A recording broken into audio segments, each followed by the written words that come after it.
Welcome to VLGA Connect. My name is Catherine Arndt and I'm the Chief of the VLGA Connect studio. I hope you enjoy today's Connect episode brought to you by the VLGA, the national broadcaster on all things local government.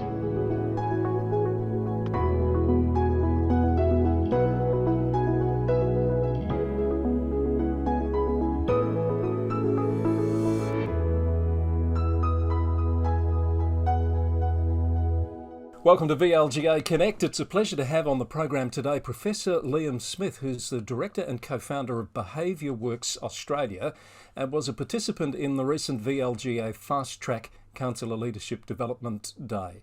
Liam, welcome to the program. Thanks, Chris. Thanks for having me.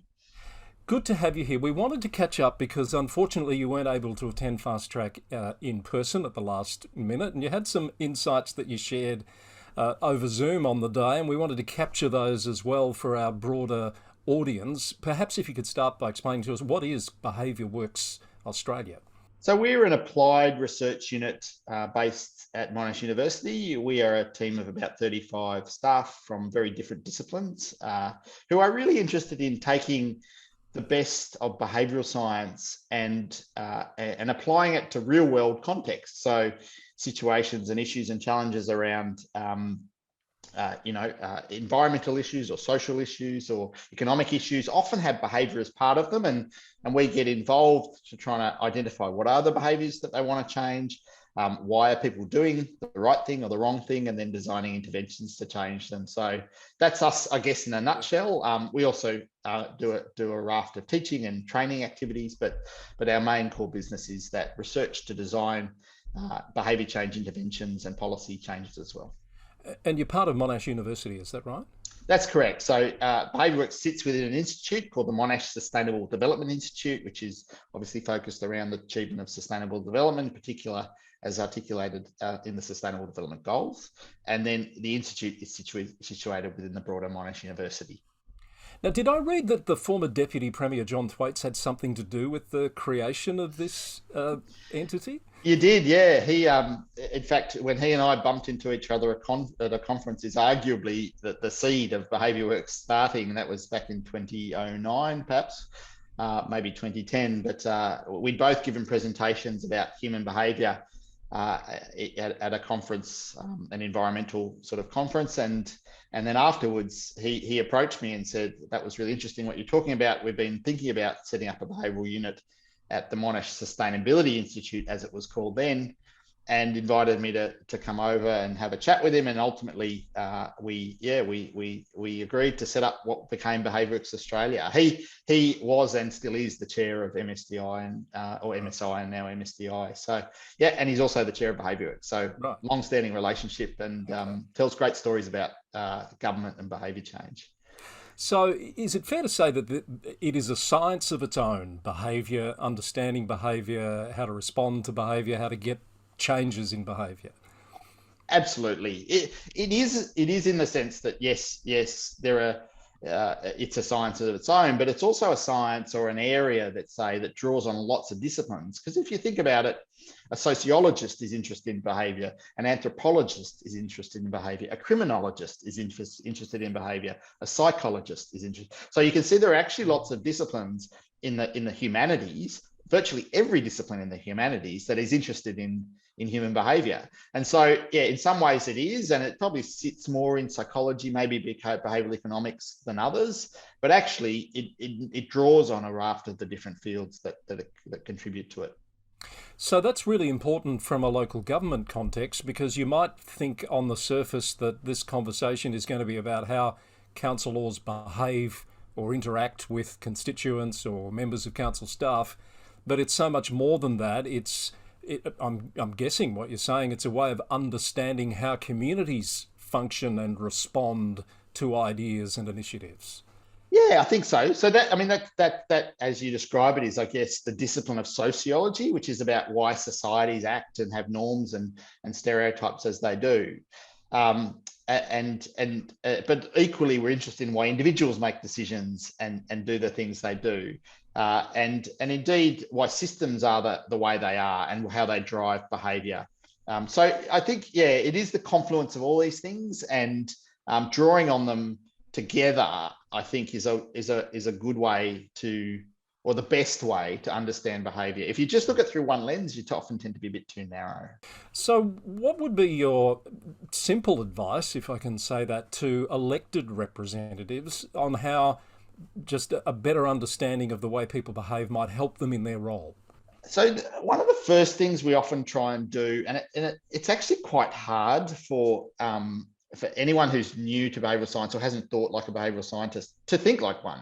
And I often say, if you're a geneticist, you see the world as made up of DNA.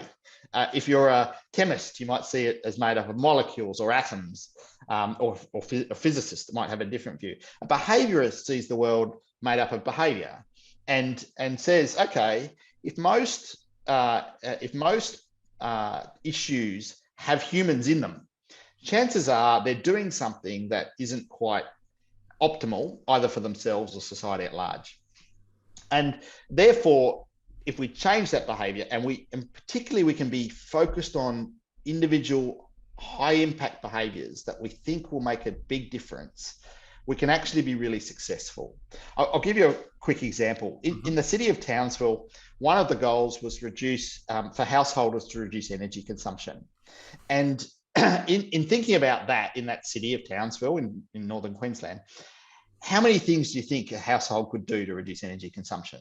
Well, the answer is about 240, because that's how many they came up with. Like, it's 240 different things. But the behavioural scientist really says, we can't target 240 things, because we know if we tell people to do them, they'll get choice overload and do nothing, almost certainly. And so what we want to do is focus on one or two behaviours that we reckon are going to really make a big difference. And in that instance, what they focused in on through a process of prioritizing those 240 behaviours was to get people to paint their roofs white.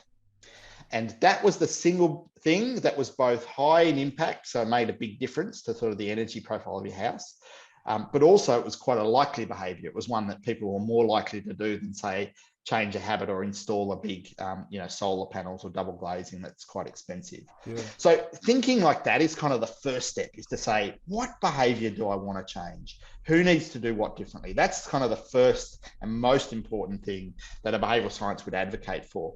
After that, you can do the research to say, why are people doing that? Why aren't they doing it? How well might we change it? And how might we, evaluate whether that worked or not? But the first and important step is to try and answer that question of who needs to do what differently. So let's apply that to one that I know a lot of councillors get really cranky about, and so do CEOs and officers as well. We'll take your pick: graffiti or illegal dumping. Why do people do that, and how do we get them to stop? Yeah, on the latter one. So we haven't done any work on graffiti actually, but I think it's some senses. You will be able to unpack the drivers for most behaviours, but they almost always, the process involves talking to the people that do the behaviour, right? And it's sometimes we're a bit hamstrung because we have ethics challenges actually, because talking to people that are doing a criminal act can potentially put us in danger, so we don't always get permission to do it. But we have done some work on illegal dumping to try and unpack the reasons why people do that, and we were able in that particular project to work with the EPA, Environment Protection Authority, who were fining people anyway, and to get them to ask a series of structured questions about why they were dumping. And I think they broadly kind of, and this was outside charity stores, and broadly speaking, I think it fit in two categories. One, they were kind of the innocent, thinking that was right, but they've invested in the fact of going to the trip to the store was shut, but they still felt they were donating worthwhile goods. And then there were those that were kidding themselves. So those that were sort of, they kind of knew it was wrong, but they were really, but they still, kind of under the guise of an excuse. It's not quite as bad as just dumping it in the park, but putting it outside a charity store was like a kidding yourself type one. And there was, the interesting thing with that though was that there was a real difference in time of day. So between when the store shut and say 3 or 4 hours afterwards, you tend to get the first type. So a lot of people that would come along and think, I just honestly didn't know. I thought this would be useful. I often clothes washed and ironed and, nicely packaged and delivered and ready to go in their sense, in their view, or perfectly good working electrical appliances. And then later on the evening, you tended to get more of the latter. So people that were sort of really genuinely kidding themselves. Yes, yeah, that's fascinating. The other behaviour issue that challenges counsellors and council officers is that the rare counsellor, for example, that just doesn't behave the way others expect them to. It might be a lack of respect. It might be a different level of style of communication that gets aggressive. What would you say to counsellors that have got someone in their midst like that about how to try and diffuse that and deal with that in an adult way? So I think I'll raise the first point first, which is that, when we diagnose how organisations go wrong. So if an organisation has a particular problematic culture or norms that most people would look at and say that's not a great place to work. When you typically try and do the diagnosis, this isn't our work, it's actually work of some other academics, but that they'll often find that if you trace it back, it often starts with things like a sexist comment that went unchecked, a rude email that was accepted, and or a shouting at someone and no one did anything. And so, what tends to happen is that becomes accepted, it becomes the norm, and then becomes culture. And then you have essentially what we describe as a toxic culture or something similar. And so I guess the first point is, if someone's doing those behaviors, they need to be stamped out really early, because we know where that's going to go. There are plenty of organizations that have ended up in bad spaces, and it's because of that. Just as an aside, if you wanted to take an organization out of that space to a new space, then behavior could be also a solution for that, right? So, let's practice some good behaviors. Let's acknowledge good behaviors. Let's make those the norm. So organizations are changing all the time. But back to your example of a particular behavior from a particular individual, these are things that are very, for me, they're typically not the work we do, because we're more interested in aggregate populations. But what the evidence tells us is, first and foremost, you need to call it out. It has to be called out. Now, that may aggravate the situation, but without calling it out, it becomes the norm, and you end up down that path there. So that's I guess the first point. The second point is, someone who is doing those behaviours, it can actually be quite hard for them to change. And what we know from several interventions around, people trying to address toxic masculinity or even power dynamics in situations like planes or doctors and nurses, etc., where there's clear hierarchies and someone's word is gospel and you just obey them, is that you actually need to practice the conversation. So people have to be put in role play, for want of a better word, that then people say, stop. What you did there was not great. Let's practice another way of doing it to get the same outcome. Now, getting someone as a willing participant in that might be difficult, and might require an order from someone higher up or some authority to dictate it. But once you get them into those programs and they do have those sorts of activities involved, they can be very effective, actually. That's really interesting. I could talk about this stuff with you all day, Liam, and I know you don't have all day, nor do I. I just want to ask you one more question. What observations do you have about the role of social media in the way people behave and some of these problems that we're dealing with now?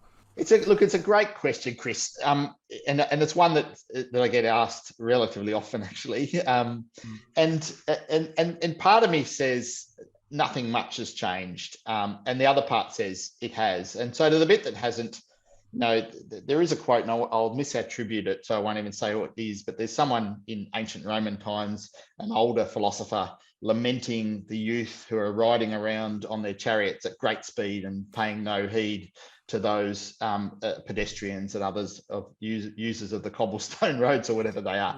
Yeah. And we see that generation after generation after generation after generation. So there's always that kind of lamenting of the youth and the fact that they don't respect history or traditions or laws or whatever. And I guess and the other part of that argument, if nothing's changed, is the drivers of behaviour haven't changed. So as in what the categories are haven't changed. So I can explain most behaviours quite well by saying people do things because they think they're a good thing to do. They feel pressure to do them, and they have the ability and capability and resources to do them, right? So most people would do the things for those reasons, and that model stands up in almost any situation. Now, what social media does is it changes the emphasis of some of those drivers. What it means is that people can have normative power, and I mean that in two senses. So when we talk about normative power, we talk about both, I guess, what you call influencers. So people who are able to influence the opinions and behaviours of others through their own messaging, and that is on high speed. That's always been the case, right? We've always been influenced by influencers. Our parents are influencers, our mentors, but that's been both expanded to new audiences and put on high speed, right? So that's changed. The other thing that's changed and that social media has really enabled in the norms category is around what we perceive others to be doing. So, you know, the two influences of norms are people that matter to us, but also what we see everyone else doing. And social media enables that in spades. So we see lots of people doing particular behaviors. We get drawn to it. It's in our nature to follow herds, right? We ran away from lions because everyone else was lying. You know, we click on things that are going viral. We look for things that are trending because we follow norms. It's in our fundamental nature. And again, it's always been a driver of behavior. Like I said, we all ran away from lions together as cavemen or whatever. Yeah. But now it's again made much more prevalent and obvious to users to see what others are doing and to be able to follow norms more readily. So I think what it's done, the drivers haven't changed, but the emphasis on norms has really come up. Both those powerful influences as well as understanding what others are doing, which we know influences our behaviour. That's really interesting. I know you speak at events. Do you often speak, or are you open to speaking to groups of counsellors when they're doing their team building exercises? Sure. So, I mean, we do a lot of work with not so much council actually, but certainly a lot with government.